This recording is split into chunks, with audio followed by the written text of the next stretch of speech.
Governor గారు ప్రసంగ పాఠంలో చాలా కీలకమైన నాకు 3 అనిపించినాయి. ఒకటి, మనం వారసత్వంగా ఏమొచ్చింది మనకి, ఏం ఆశించబోతున్నాం, భవిష్యత్తులో ఎలాంటిది ఆశించబోతున్నాం, కలెక్టివ్గా మనందరం కలిసి ఈ రాష్ట్రాన్ని ఈ కూటమి ద్వారా ఎలా ముందుకు తీసుకెళ్ళాలి అనేది 3 చాలా స్పష్టంగా చెప్పారు. గవర్నర్ గారి ప్రసంగంలో చాలా ప్రత్యేకించి చెప్పింది ముందస్తుగా ఆంధ్రప్రదేశ్ రాష్ట్రం ఏర్పడటానికి పొట్టి శ్రీరాములు గారి త్యాగ ఫలితం, తద్వారా భాషా ప్రయుక్త రాష్ట్రాలే ఏర్పాటు కావటం. అలాగే దానికి ఇంకొకటి నాకు అనిపిస్తుంది అధ్యక్ష, పింగళ వెంకయ్య గారు కూడా అంటే ముఖ్యంగా ఆంధ్రప్రదేశ్ నుంచి వచ్చిన పొట్టి శ్రీరాములు గారు కానీ, మువ్వెన్నెల జెండాను రూపొందించిన పింగళ వెంకయ్య గారు కానీ దేశాన్ని ప్రభావితం చేసే స్థాయి వ్యక్తులు. ఒకరి త్యాగం వల్ల భాషా ప్రయుక్త రాష్ట్రాలు ఏర్పడితే ఇంకొకరి రూపకల్పన వల్ల దేశానికి జెండా వచ్చింది. ఇలాంటి గొప్ప మహానుభావులు పుట్టిన నేల. దామోదరం సంజీవి గారు లాంటి మహానుభావులు సంస్కరణలు తీసుకోవాలి, అలాంటి వారు గొప్ప సంస్కరణలు తీసుకొచ్చిన నేల ఇది. పివి నరసింహారావు గారు, అలాగే శ్రీ ఎన్టీ రామారావు గారు, వీరందరి పరంపరలో ఎప్పుడు ఆంధ్రప్రదేశ్ ముందుకెళ్తూనే ఉంది. అలాగే ఈరోజు ముఖ్యమంత్రి వారి గౌరవ ముఖ్యమంత్రి శ్రీ చంద్రబాబు నాయుడు గారు లేరు, వారి గురించి కూడా చెప్పాల్సి ఈ సందర్భంలో. ఆంధ్రప్రదేశ్కి ఎవరన్నా రావాలి అనుకుంటే ముందస్తుగా చంద్రబాబు గారు పాలన స్టార్ట్ చేసినప్పుడు, ఆయన ముఖ్యమంత్రిగా ఉన్నప్పుడు ప్రతి ఒక్కరూ మేము వచ్చి ఆంధ్రప్రదేశ్కి వచ్చి పని చేయాలి, ప్రతి ఐఏఎస్ అధికారి, ప్రతి ఐపీఎస్ అధికారి తపన పడేవారని నాకు ఢిల్లీలో చాలామంది ఐఏఎస్ అధికారులు చెప్పారు. అలాంటి అద్భుతమైన పాలన, ఛాలెంజెస్ని అధిగమించి ఆంధ్రప్రదేశ్ని అభివృద్ధి దిశగా తీసుకెళ్లారు. ముఖ్యంగా ఆయన బాగా నచ్చే అంశం నాకు ఆయనలో ప్రత్యర్థులను కూడా గౌరవించే గొప్ప గుణం. మొన్న ఈ మధ్యన మాకు చెప్తూ కూడా రాజశేఖర రెడ్డి గారి గురించి చెప్తూ ఆయన గురించి కూడా, ఆయన ఎంత ప్రత్యర్థి అయినప్పటికీ కూడా ఆయన గురించి కూడా మంచి వాక్యాలు చెప్పి ఆయన చేసిన మంచి పనిని కూడా చెప్పే సహృదయం ఉంది నారా చంద్రబాబు గారికి. వారి నుంచి తీసుకోవాలి, మేము నాలాంటి వాళ్ళు నేర్చుకోవాలి, అలాంటి యంగ్స్టర్ మాకు కొత్తగా వచ్చిన వాళ్ళు నేర్చుకోవాలి. అలాగే కర్నూలు 1953లో కర్నూలు రాజధానిగా వచ్చింది. ఎప్పుడు మనకి ఇన్ని సంవత్సరాలుగా, ఇన్ని దశాబ్దాలుగా ఇంకా కొట్టుకుంటూనే ఉన్నాం. అన్ని రాష్ట్రాలు ఏర్పడ్డాయి, భాషా ప్రయుక్త రాష్ట్రాలు ఏర్పడ్డాయి. దేశం అంతా ఎవరికి రాజధాని వచ్చింది, ముందుకెళ్ళిపోయారు, అభివృద్ధి చెందారు. కానీ మన ఆంధ్రప్రదేశ్కి వచ్చేటప్పటికి కర్నూలు రాజధానిగా ఏర్పడింది కాదని చెప్పి మళ్ళీ తెలంగాణలో కలిపారు. కొన్ని దశాబ్దాల తర్వాత మళ్ళీ విభజన జరిగింది, మళ్ళీ రాజధాని కోసం ఎత్తుక్కుంటూనే వచ్చాం. కింద మీద పడి 14 నుంచి 19 చాలా కష్టంతో ఒక రాజధానిని అత్యంత ఖర్చుతోటి నిర్మించే దశలో ఉండగా పరిస్థితుల్లో అనుకూలించగా గత ప్రభుత్వం వచ్చింది. వాళ్ళు 3 రాజధానులు తీసుకొచ్చారు.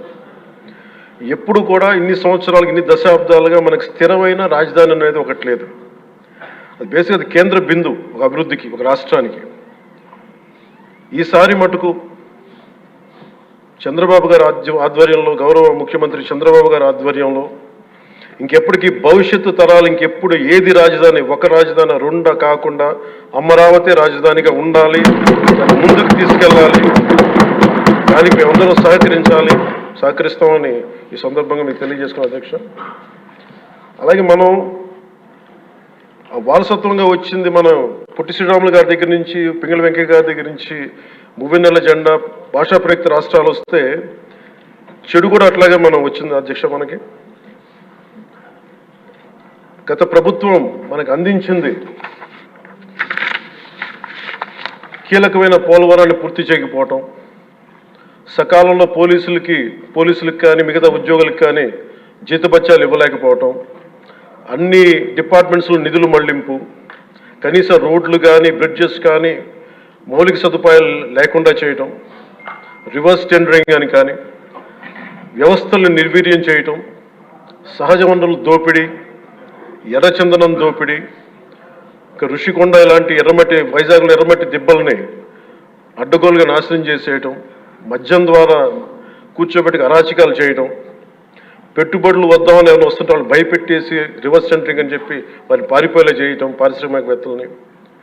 ఇది మనం తద్వారా మనకి వాళ్ళ ద్వారా కూడా వచ్చిన వారసత్వం అధ్యక్ష. వీటన్నిటిని అధిగమించి ఎలా ముందుకెళ్ళాలి, ఏ స్థాయిలో వెళ్ళాలి అనేది నేను మొన్న ఎలక్షన్ ముందు కూడా మా సహచరులందరికీ కూడా చెప్పాను, ప్రతిసారి ప్రజలందరికీ కూడా తెలియజేశాను. ఒక సుదీర్ఘమైన అనుభవం నాయకులు ఈ రాష్ట్రానికి చాలా అవసరం. దేశంలో కూడా ఇంకెవ్వరికి రాని పరిస్థితి మన రాష్ట్రానికి వచ్చింది. మనస్ఫూర్తిగా నేను అంతకుముందు ఏమి చెప్పాను, ఈరోజు కూడా అదే చెప్తున్నా అధ్యక్ష.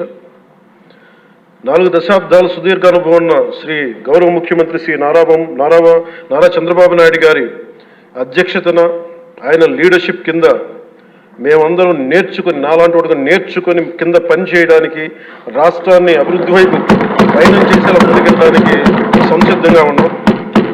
మేము దాన్ని కట్టుబడి ఉన్నాం. ముఖ్యంగా లా అండ్ ఆర్డర్ చాలా క్షీణించిపోయింది. ఈ లా అండ్ ఆర్డర్ విషయంలో చూస్తే సాక్షాత్తు గౌరవ ముఖ్యమంత్రి గారిని దాదాపు అకారణంగా అన్యాయంగా 53 రోజులు ఆయన్ని ఒక ఫాల్స్ కేసులు పెట్టి జైల్లో పెట్టారు.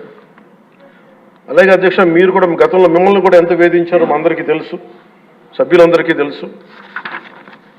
నేను రఘురామకృష్ణరాజు గారు కూడా ఏ స్థాయిలో అనుభవించారో అందరికీ రాష్ట్రం అంతా తెలుసు. కానీ చాలా పెద్ద మనసుతోటి ఆయన వస్తే చాలా మనసు విప్పి నవ్వుతూ మాట్లాడడం చాలా ఆనందం కలిగించింది. మీ నుంచి మేము నేర్చుకోవాలి. ఎంత అంటే దాడి చేసిన, హాని చేసిన మీ పెద్ద మనసుకి సభాముఖం మీ అందరికీ మీకు ప్రత్యేకించి మీకు ధన్యవాదాలు చెప్తాను. మీ అందరి నుంచి మీ నుంచి స్ఫూర్తి తీసుకుంటాం. మీ నుంచి అంటే తిట్లు తిన్నా కానీ, దెబ్బ తిన్నా కానీ ఎంత సహృదయతో ఉండాలనేది మీరు చూపించారు. ఇంకొక యాంగిల్లో శ్రీ నారా చంద్రబాబు నాయుడు గారు నిన్న కూడా చెప్తా ఉన్నారు, వాళ్ళు మన మీద దాడులు చేశారు కదా అని చెప్పి ఈ రోజు మనకు 164 సభ్యులు ఉన్నారని చెప్పేసి 21 మంది పార్లమెంట్ సభ్యులు ఉన్నారని చెప్పి మనం కూడా అలా చేయడం సహేతుకం కాదు. చాలా మనం యాజ్ పర్ సిస్టమే వెళ్ళాలి. నిన్న కూడా చాలామంది సభ్యులు మా మీద దాడులు జరుగుతూ ఉన్నాయి, మా మీద బెదిరిస్తున్నారు, ఈ రోజుకి ఓడిపోయి కూడా ఇంకా మన కూటమి సభ్యులందరి మీద బెదిరిస్తున్నారు అని అంటే చంద్రబాబు నాయుడు గారు ఒకటే చెప్పాను, మనం అలాంటి వాటికి నేను విరుద్ధం. మీరు అలా కనుక కాదు, సిస్టమ్ని కాదని కనుక మీరు చేస్తే మీరు నాకు దూరం అవుతారని చెప్పి చాలా స్పష్టంగా చెప్పారు. అది నాకు కూడా చెప్పారు, అది మీకు కూడా వర్తిస్తుందని చెప్పి ఖచ్చితంగా చంద్రబాబు గారు చెప్తాను ఈ దృష్టిలో. ఖచ్చితంగా దాన్ని ఒళ్ళు దగ్గర పెట్టుకుని మేమందరం ఉంటాం sir. Will take your guidance very seriously and committedly sir.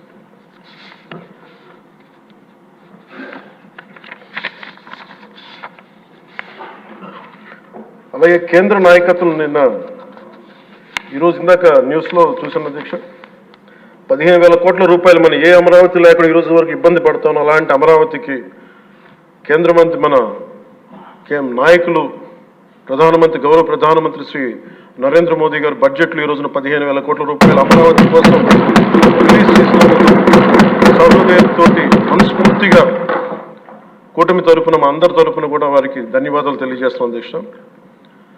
To Honorable Prime Minister Sri Narendra Modi ji, we are grateful to you, sir, for releasing the funds and will be eternally indebted to you, sir. అలాగే భవిష్యత్తులో అధ్యక్ష చంద్రబాబు గారు కూడా చాలా స్పష్టంగా చెప్పారు నిన్న, ప్రభుత్వంలో భాగస్వామ్యంలో ఉన్న కార్యకర్తలు కానీ మా సహచర ఎమ్మెల్యేలు కానీ మీరు వ్యక్తిగతంగా ఏ తప్పులు చేసినా అది ప్రభుత్వం మీద పడుతుంది. అలాంటి తప్పులు జరగకుండా చూసుకోండి. అలాంటివి జరిగితే మటుకు నేను ఎవరైనా స్థనామానం లేకుండా నాకు వాళ్ళకి సిస్టమ్ పనిచేస్తూ ఉంటుంది, అది మీరు అర్థం చేసుకోండి నేను ఏ ఉద్దేశంతో చెప్తానని చెప్పారు అధ్యక్ష. ఇలాంటి తప్పులు జరిగితే అవి వ్యక్తులు చేసిన తప్పులు పార్టీలకు కానీ ప్రభుత్వానికి కానీ చెడ్డ పేరు రాకూడదు.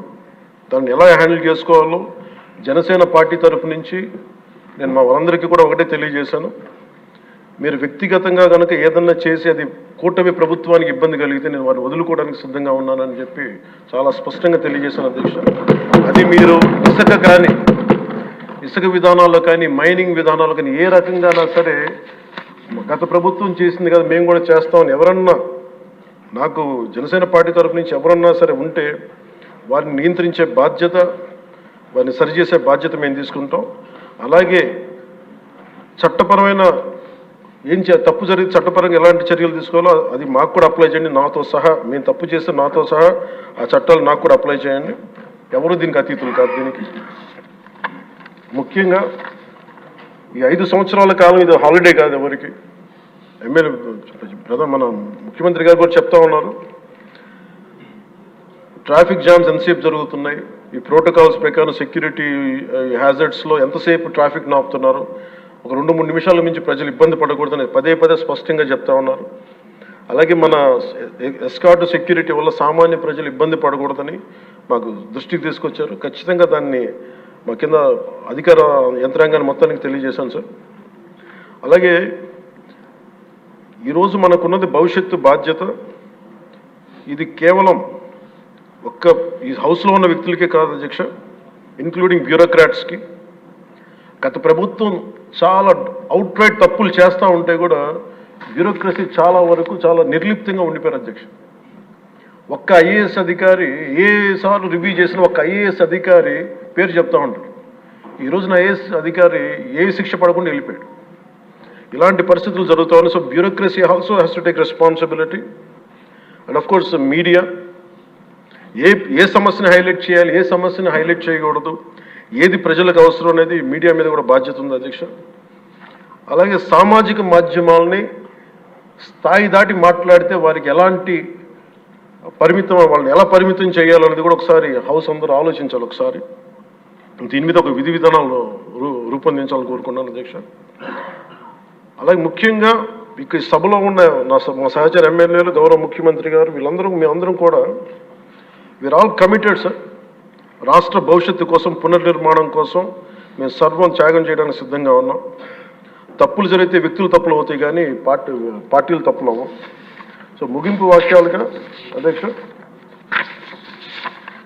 కవి సామ్రాట్ శ్రీ విశ్వనాథ సత్యనారాయణ గారు చెప్పిన మాట ఒకటి అధ్యక్ష,